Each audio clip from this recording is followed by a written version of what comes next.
ప్రపంచ ప్రఖ్యాతిగాంచిన మెదక్ క్యాథడ్రల్ చర్చిలో క్రిస్మస్ పర్వదినం సందర్భంగా సోమవారం తెల్లవారుజామున క్రిస్మస్ జయంతి ఉత్సవాలు ప్రారంభమయ్యాయి.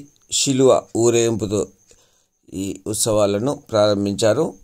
శిలువను మహాదేవాలయం చుట్టూ ఒక ప్రదక్షిణగా భక్తి గీతాలు ఆలపిస్తూ తీసుకెళ్లారు. అనంతరం చర్చిలోనికి శిలువను తీసుకెళ్లిన తర్వాత ప్రత్యేక ప్రార్థనలను చేశారు. ఇన్ఛార్జి బిషప్ రెవరెండ్ పద్మారావు ఆధ్వర్యంలో ఈ ప్రార్థనలు జరిగాయి.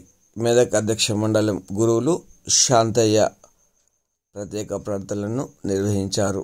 చర్చి కమిటీ సభ్యులు భక్తులకు ఎలాంటి అసౌకర్యం కలగకుండా చూశారు.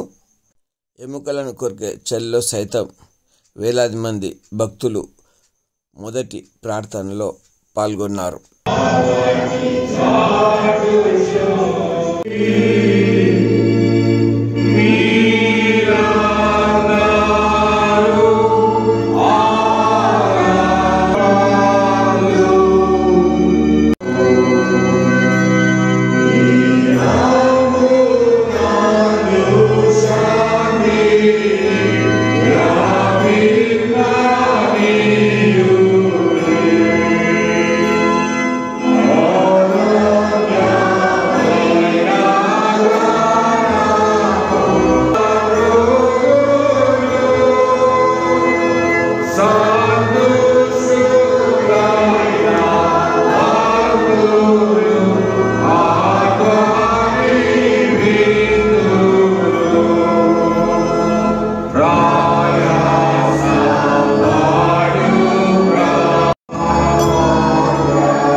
సహోదరి సహోదరులారా, ప్రభు అయిన యేసుక్రీస్తు నామమున మీ అందరికీ క్రిస్మస్ శుభాకాంక్షలు తెలియజేస్తున్నాను.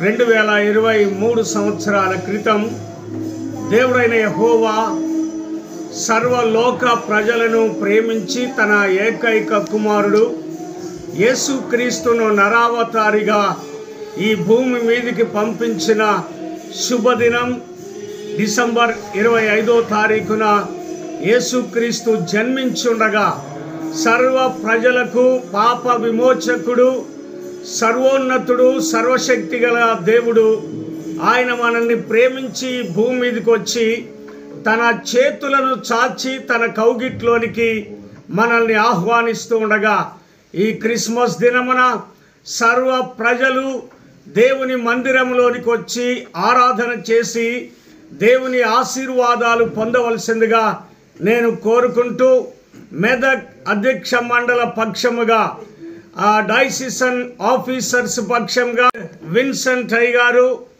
తదితర అధికారులందరి పక్షంగా మీ అందరికీ శుభములను తెలియజేస్తున్నాను.